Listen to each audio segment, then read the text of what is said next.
Está no ar o Desatencioso Podcast, o melhor podcast do meu bairro. E no episódio de hoje tivemos a presença do escritor e produtor Gustavo Magnani. Então escute esse papo e se estiver ouvindo pelo Spotify, dá uma passada no canal do YouTube. Só procurar Desatencioso Podcast por lá, beleza? E sim, esse episódio é pra você que só conhece Tropa de Elite e Cidade de Deus de filmes brasileiros. Então, escute esse papo, presta atenção e pega uma caneta aí porque o Gustavo recomendou vários filmes brasileiros aí que vale a pena assistir. Então bora lá.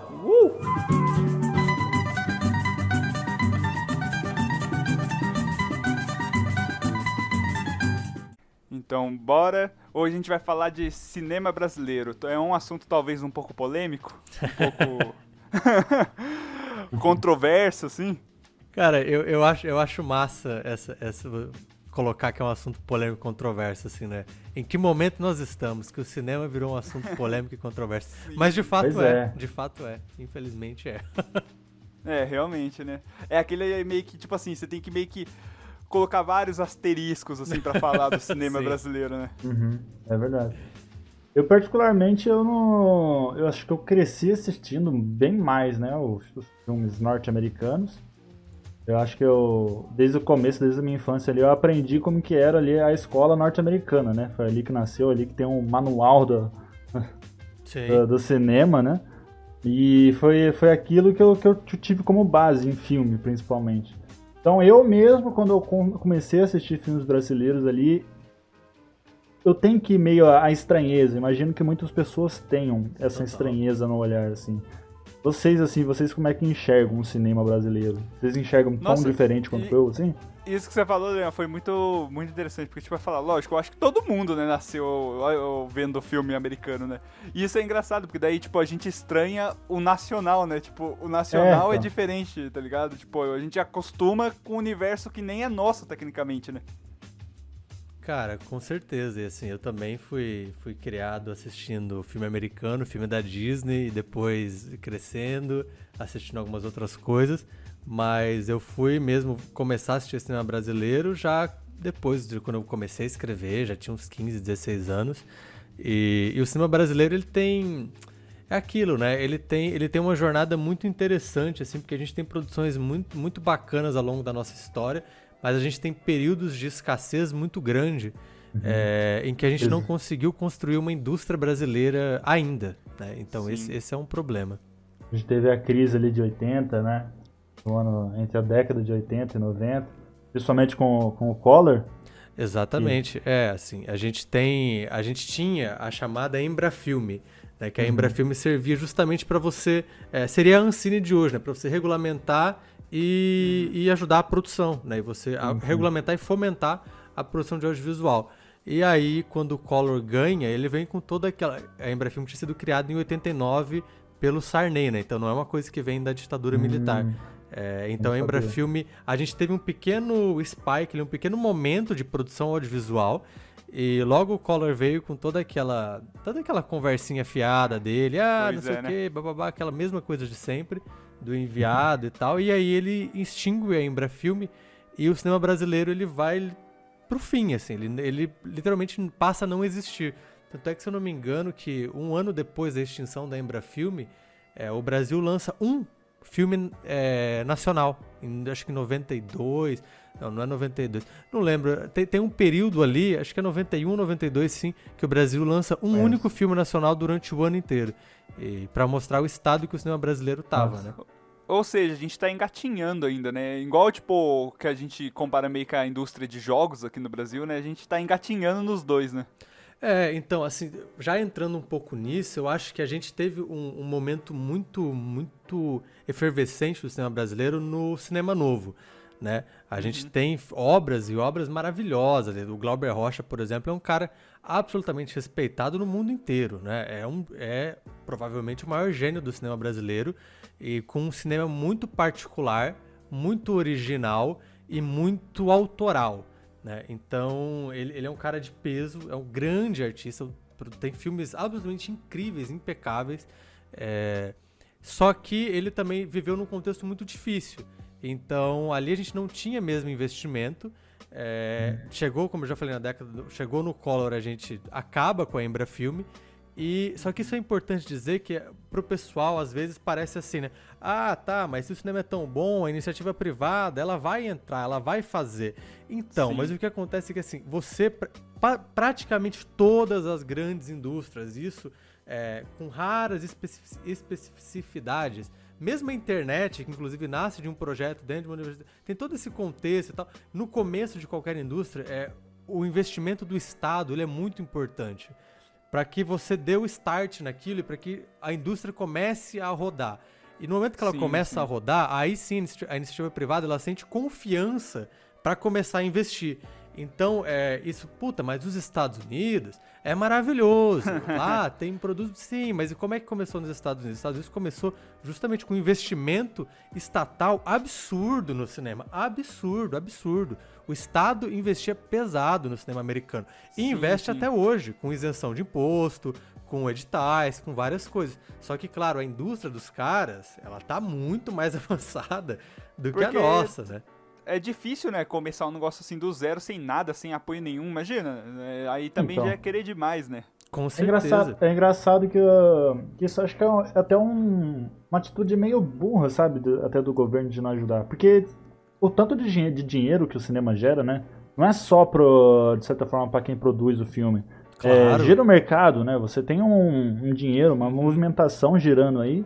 E isso ajuda todo mundo, né? Isso é muito legal de você falar assim, porque em 2018, né, quando o Bolsonaro assumiu e entrou em 2019, então hoje a Ancine está parada desde 2019.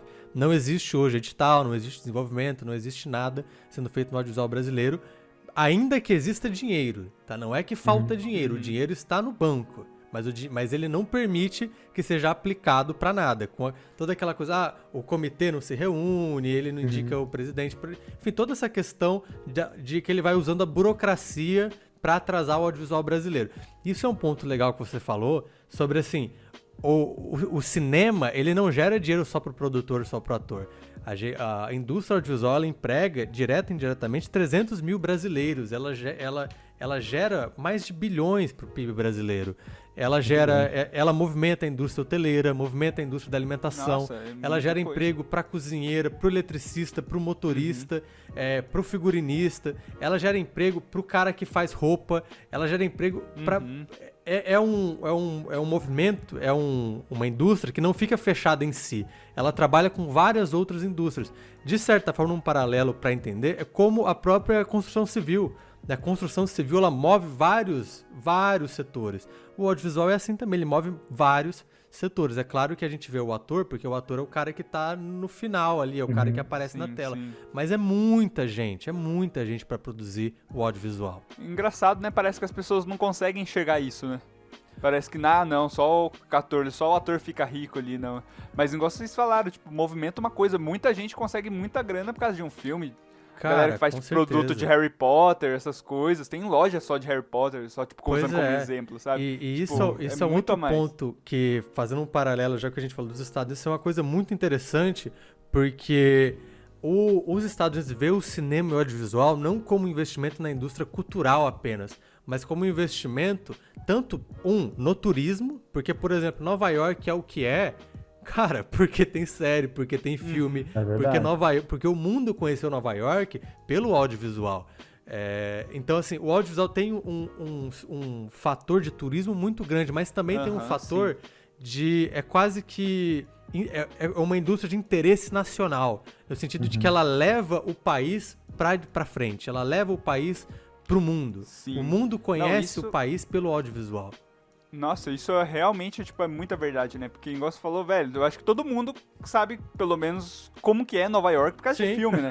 Já se sentiu lá em Nova York, tipo, a Times Square ali, você, sabe, já visitou lá várias vezes em filmes. Então, tipo, nossa, essa questão geográfica, assim, é muito importante, né? Muito importante. E aí, cara, você vê isso tanto pro bem, quanto você vê também, tipo, pô, por que a gente é o American Way of Life, o American Dream? Tudo isso porque os caras no audiovisual divulgam toda a construção deles. Você tem, por exemplo, tem uma pesquisa muito interessante, eu não vou lembrar agora, então pode parecer que eu tô tirando isso do nariz, mas não é, eu juro que existe. Existe uma pesquisa que foi avaliando como que as pessoas no mundo percebiam quem havia derrotado os nazistas na Segunda Guerra Mundial.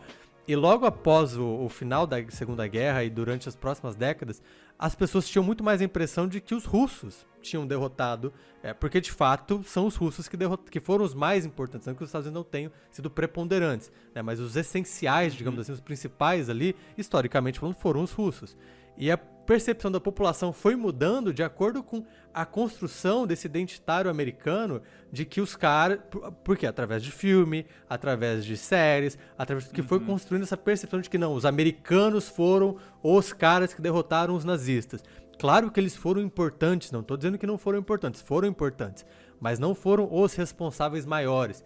Então, isso é uma construção de você ver como é que você muda a percepção de uma população em termos... É uma indução ali, Exatamente. Em termos, então, você consegue colocar, várias ideologias e questões que você vai aprofundando. E isso é um ponto interessante dessa questão de guerra ideológica mesmo. Mas, por exemplo, o nazismo tinha um cinema muito forte. E tecnicamente brilhante. Né? Então, ele tinha a cineasta dele, que era a diretora... Que rodou vários e vários filmes, que era absolutamente perfeita tecnicamente. Por quê? Porque o cinema, o audiovisual, é uma maneira de você propagar ideias, ideologias, sentimentos. Conecta pessoas, né? Exatamente. Então é uma indústria muito importante. E o que o Brasil faz? Ele, infelizmente, ele não valoriza o nosso produto, né? O que a gente pode fazer. Mas isso aí é muito massa, velho. Isso aí que você tá falando. Que a gente tem toda essa impressão que filmes não tem nada a acrescentar, assim, que é só entretenimento, que você vê explosões ali, se diverte assistindo. Mas não, a gente tem o poder do filme, né? A gente tem todo esse poder aí. Da mesma forma que pode ser usado pro bem, pro mal, você tem que ter olhos pra isso, né? Não adianta você deixar esse negócio de lado, de canto. Isso aí pode até te prejudicar, entendeu? Não só te impedir de evoluir. Com certeza, porque assim, você tem... Qual que é o problema, digamos, de você só ter uma grande indústria? No caso, a americana, que é a maior de todas, você começa a ser... Isso pode parecer um termo errado, mas você começa a ser, de certa forma, colonizado culturalmente. É verdade. Então, eu não quero dizer assim, cara, eu adoro assistir um monte de coisa com os americanos. Puta, adoro, vejo coisa pra caralho. Mas é interessante a gente também assistir outras coisas e que outras indústrias cresçam, como hoje, por exemplo, a indústria sul-coreana audiovisual. Os caras estão fazendo escola. Então, e o que isso traz pro país? Cara, a Coreia do Sul, de certa forma, ela meio que começa a entrar muito mais no mapa quando você começa a saber assistir filme sul-coreano, puta, que legal, você começa a ter uma coisa... Cara, que interessante a Coreia do Sul, olha só isso aqui, olha essa cultura, olha que coisa bacana. Então você começa a se familiarizar, e aí isso vira em vários pontos. É muito mais provável que você vá um dia pra Coreia do Sul gastar o seu dinheiro, é muito mais provável que você vá assistir outras coisas sul-coreanas. Então isso aconteceu muito com o anime, né? O anime chegando no Brasil ficou muito forte. Então a potência do audiovisual... Ela vem muito disso. E entrando na produção audiovisual brasileira, a gente estava em um momento assim que a gente estava prestes a começar a furar essa bolha, sabe? É muito triste de ver que tudo que está acontecendo com a Ancine e com o audiovisual brasileiro aconteceu nesse momento, porque era o momento em que a gente estava realmente prestes a começar a furar essa bolha. Então a gente, nessa última década, a gente lançou filmes ótimos, filmes de nível internacional. Filmes realmente que nota 7, nota 8, nota 8,5, nota 9. Coisas realmente que viajaram muito. E agora, a gente, um pouco amadurecendo essa indústria, a gente estava chegando a um ponto de, ok, agora está na hora de a gente começar a produzir coisas que vão impactar o público, que vão ser boas, que vão ter público, que vão viajar. Que é no caso, por exemplo, a gente lançou pouco tempo atrás Bingo, a gente lançou o próprio agora, o Bacurau, a gente lança Cine Hollywood, tem o Que Horas Ela Volta, que é um filme sucesso de crítica e sucesso de público. Então assim, a gente tava começando a furar essa barreira de assim, não, o filme brasileiro não dá dinheiro, não dá público. Claro que não dá. Se você vai lançar um filme brasileiro uma vez por ano, não vai mesmo. Porque, puta, ninguém quer saber. Agora, se começa a virar uma coisa frequente, puta, eu assisti isso aqui legal, tu assisti outro, bom, começa a criar uma cultura audiovisual muito forte. Isso é importante porque, além da identidade brasileira, você também fomenta a indústria nacional, que vai gerar dinheiro aqui no país, que o dinheiro vai ficar aqui no país, que o dinheiro vai rodar aqui no país. né? Então, infelizmente, a gente chegou num ponto em que realmente o cinema em si, não o audiovisual, porque o audiovisual a gente ainda tem séries de televisão, Sim, sim. mas o cinema em si, ele infelizmente a gente não sabe pra onde vai, infelizmente. Mas vocês não sentem, tipo, por causa de todo esse descaso que o Brasil tem com o cinema, assim, você não acha que, tipo, pra vocês dois, né, criou meio que um estigma, tipo, o brasileiro, ele retorce pra filme brasileiro, né? Ele retorce. Às vezes o filme é muito bom, tipo Bacurau, assim, é um filmaço, só que você vê, tipo assim, os caras ganham prêmio lá fora, coisa, e parece que, tipo assim, o brasileiro, tipo assim, sabe, vê que é filme BR e vira os olhos, sabe? Eu acho que toda essa discussão, principalmente aí, de problemas que a gente tem ali na Ancine, até que o Gustavo aí citou, a gente tem também uma mancha, né? A gente meio que enxerga o filme brasileiro com repugnância, talvez, não sei, um Sim. preconceito.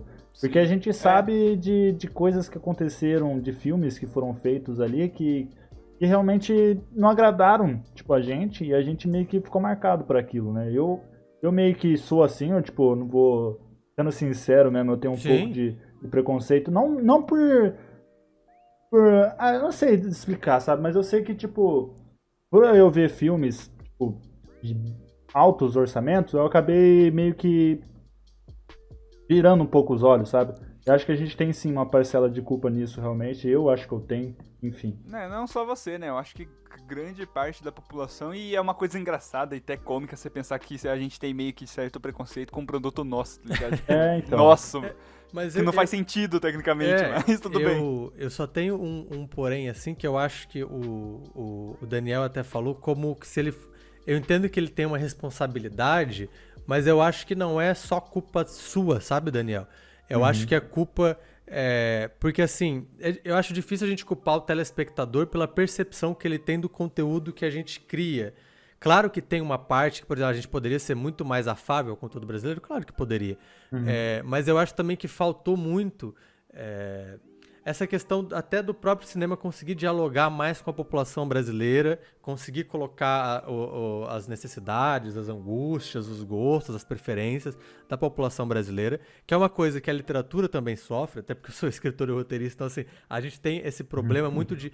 por exemplo, o brasileiro gosta muito de assistir filme de terror. E filme de terror é um gênero razoavelmente barato. Então por que o Brasil nunca produziu grandes filmes de terror? Porque por muito tempo a gente olhou pro gênero do terror, tô falando os produtores, os criadores de conteúdo, com preconceito, como um gênero menor, como um gênero inferior. E aí por isso que você tem, por exemplo, o Zé do Caixão, que fazia obras primorosas do terror e era um sucesso absoluto. Tanto na época dele de público, o Zé do Caixão, a gente tem que saber, era um sucesso de público. As pessoas iam, centenas de milhares de pessoas assistir Zé do Caixão no cinema. Então por que a gente não pegou essa... Por que a gente, e eu falo como produção, como roteiro, como direção, por que a gente não pegou essa tradição e continuou, não, porra, vamos fazer filme de terror, vamos fazer mais. E aí depois a gente começa a fazer outras coisas. Por quê? Porque a gente tinha um olhar muito de elite intelectual pro cinema brasileiro, pra literatura brasileira também. Por exemplo, Mazzaropi era um sucesso na comédia brasileira. Mas como que ele era visto? Realmente. Os Trapalhões, como que ele era visto pela elite intelectual da brasileira? Como algo menor, como algo inferior. Então, isso assim, de certa forma, e eu entendo que daí o público cria esse preconceito com essa elite intelectual, mas eu também acho que é culpa, e aqui eu não estou dizendo que hoje o audiovisual mudou muito, tá? Hoje o audiovisual não tem mais essa percepção de que o terror é um gênero menor, de que a comédia é um gênero menor. Mas naquele momento, quem podia fazer cinema no Brasil? A elite rica, porque fazer cinema custava caro. Então, você não tinha como uma pessoa que veio de baixo, claro, você tem o Mazzaropi, você tem exceções, sempre existem exceções, estou falando das regras, né? Estou falando do padrão. Então você não tinha essa percepção, a percepção era muito mais como o cinema ou a literatura, como uma arte nobre, uma arte para as elites, uma arte intelectual, que não pode se vender aos gêneros e tudo mais. E o que acontece? A gente cometeu um grande erro nesse momento, de não entender. E aí o que aconteceu nos Estados Unidos, o que você faz? Não, você faz filme de comédia, você faz filme de ação, você faz filme de terror, você faz filme cabeçudo, claro que faz, mas também faz filme de gênero, porque é isso que a população quer ver. Pelo menos no primeiro momento, né? E depois ela pode assistir outras coisas.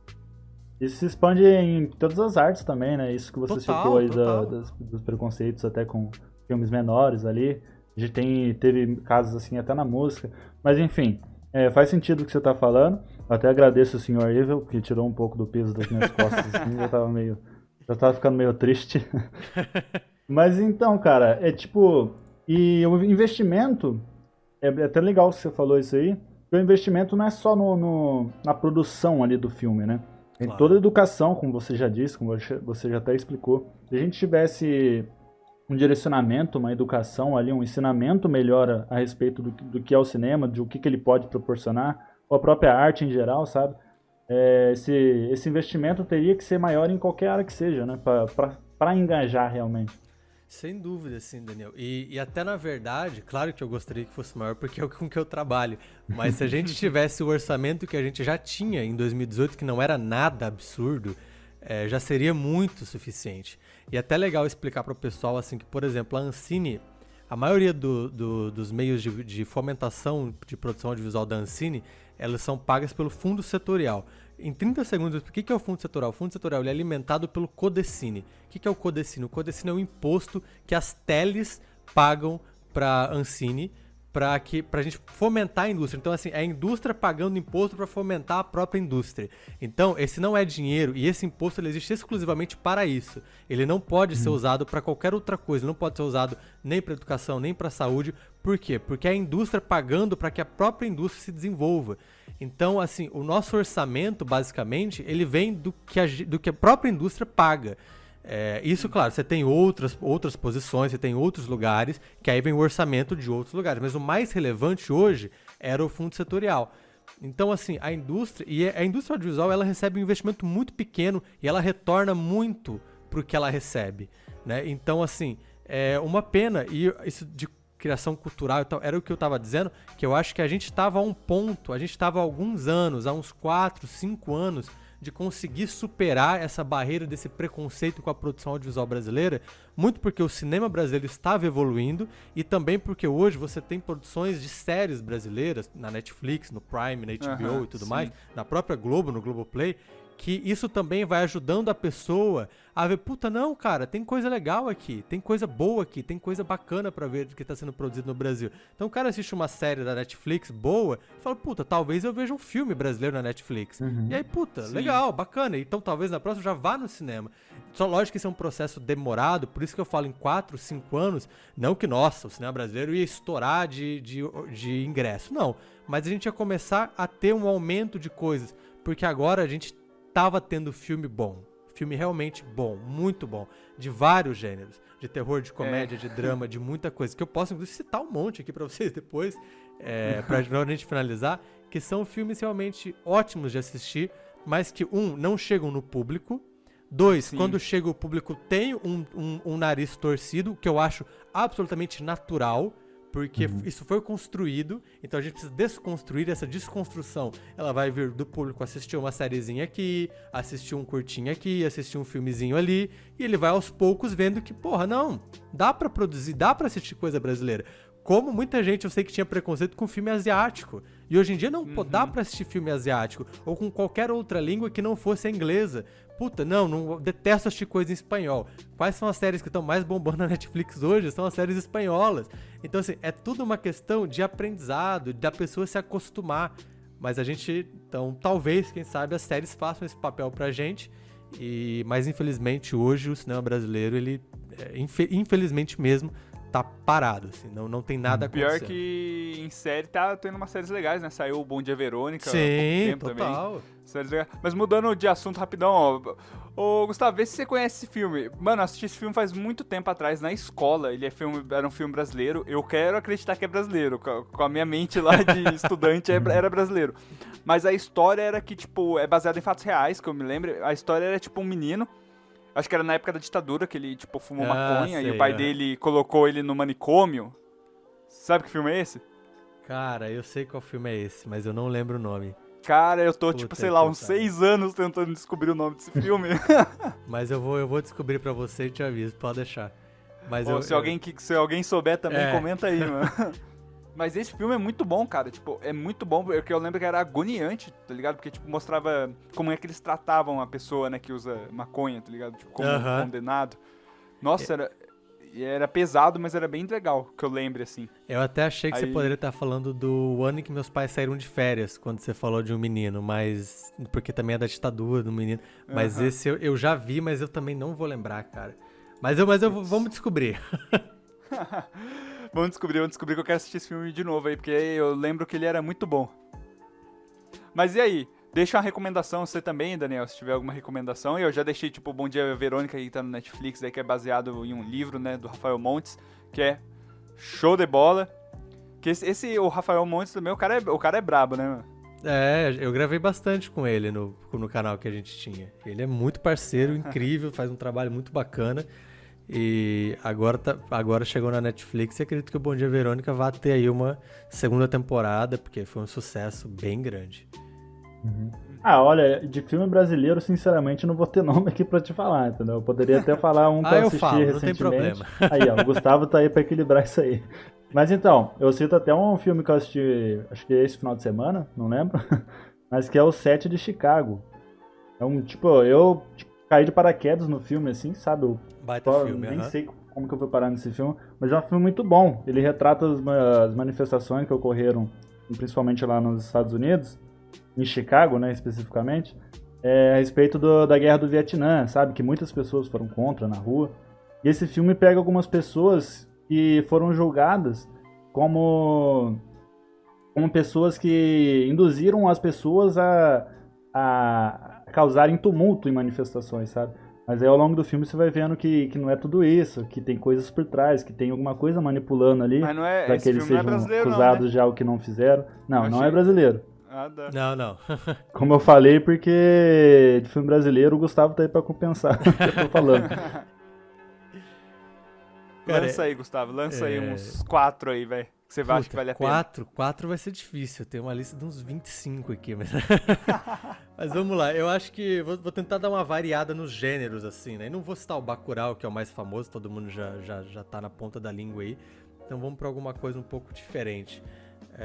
Eu vou citar primeiro um que eu acho que é um filme bem palatável, assim, pra todos os gostos, que saiu acho que em 2018, que é o Bingo, né? O filme do Daniel Rezende, que conta a história do Bozo, atuada com a atuação do Vladimir Brista, que é um filme realmente, tecnicamente impecável, acho ótimo, um filme de gênero muito bacana, conta uma história, personagens bons, e um filme que conta uma história também de um período brasileiro, porque conta a história desse período da televisão brasileira com esse personagem tão chamativo da história brasileira. Então Bingo é a primeira indicação. Vamos pro próximo aí. O próximo eu vou de... Cara, eu acho que um legal que quem gosta de animação, que é O Menino e o Mundo, de 2013, né? Que foi, inclusive, muita gente esquece, mas foi o único filme brasileiro indicado ao Oscar nessa década. O Menino e o Mundo foi lançado em 2013, não sei se ele foi pro Oscar em 2013 ou 2014, mas é um filme de animação muito bonito, muito bem... É claro que é um filme um pouco com um orçamento mais baixo, então não tem toda a produção de uma Disney e Pixar, mas tem todo um sentimento de uma Pixar, assim. Então é um filme realmente que vale a pena assistir para quem gosta. Vamos para um outro aí, um mais suspense, um filme de diálogo pesado, tenso. O Lobo Atrás da Porta, de 2013, do Fernando... Puta, esqueci o nome dele, mas é Fernando alguma coisa, que dirige depois alguns episódios de Narcos, da primeira, segunda e terceira temporada. É um filme tenso pra caramba, com a Leandra Leal, atuação absurda, é um filme incrível, ganhou vários prêmios brasileiros, vários prêmios internacionais, realmente maravilhoso, vale muito assistir. Não vou dizer muito sobre o que se trata, porque ele se desenrola de uma forma bem interessante, e a história, apesar de existir e ser fundamental, ela, dependendo de como você vê, ela pode ser secundária de alguma forma. E eu acho que o grande filme da década brasileira, que é inclusive um que eu quero fazer essa lista sobre filmes brasileiros lá pra Lab, né, que é o meu canalzinho do YouTube, que deve ser a próxima lista que eu tô fazendo, justamente que eu quero falar de audiovisual brasileiro, que é, pra mim, o melhor e maior e mais significativo filme da década brasileiro, que é O Que Horas Ela Volta, da Anna Miller, que conta a história basicamente conta a história das empregadas domésticas no Brasil. E é um filme muito sensível, muito bonito, muito tocante, com personagens e atuações brilhantes, assim, quem vê a Regina Casé no Esquenta, quem imagina aquela Regina Casé se surpreende muito. Lógico que é um filme aqui mais sensível, a gente pode dizer que é um filme mais independente nessa forma, diferente do Bingo, que eu acho que é mais palatável a vários gostos, até mesmo do Bacurau, que tem uma questão de ação e tal, então que você tem um movimento maior. O Que Horas Ela Volta é um filme mais drama, mas é muito bonito, muito engraçado também. E acho que é o grande filme da década brasileira aí, apesar de a gente ter grandes filmes e vários filmes, muitos filmes têm esse teor mais independente, porque a gente não tem tanta grana pra fazer uma puta ação, né? Mas se você quer ver um filme de ação brasileiro legal, despirocado e engraçado, assista Dois Coelhos, pronto, pra fechar em 5 indicações. Gostei. Top, Fiquei interessado aí, nesses filmes aí. Já anotei aqui e vou assistir. Quem sabe aí Dá a gente pra pode até fazer um maratonar vídeo já. falando sobre, né? Por que não? Massa, por que não? Mas aí, já puxando o que o Gustavo falou, se inscreve lá no canal dele aí, que o canal do cara é brabo, mano. O cara é fera, O cara manja, mano. Valeu, obrigado. Mas é isso aí, mano. Estamos terminando o podcast aí. Quero agradecer você, Gustavo. Isso. Valeu mais uma vez aí participando. Ou a primeira pessoa que participa aqui 2 vezes. Eu que agradeço o convite, cara. Tá Mesmo. convidado mais vezes aí, inclusive. Pô. Não, quando quiser. Eu ainda não comecei a chamar gente pra gente gravar lá na Lab, mas quando eu conseguir estruturar essa vida louca pra conseguir manter uma frequência decente no canal, com certeza a gente também vai gravar coisas pra lá, não tem dúvida. Opa, seria uma honra. Era uma honra. Mas é isso aí, mano. Agradeço você também, Daniel. É nóis aí. Valeu, Tamo tá aí com a junto, gente meu sempre. querido. E é isso aí. Se inscreve lá no canal do Gustavo. Se inscreve aí no canal. E se estiver ouvindo no Spotify, valeu aí, mano. É nóis. Valeu, galera. Tchau.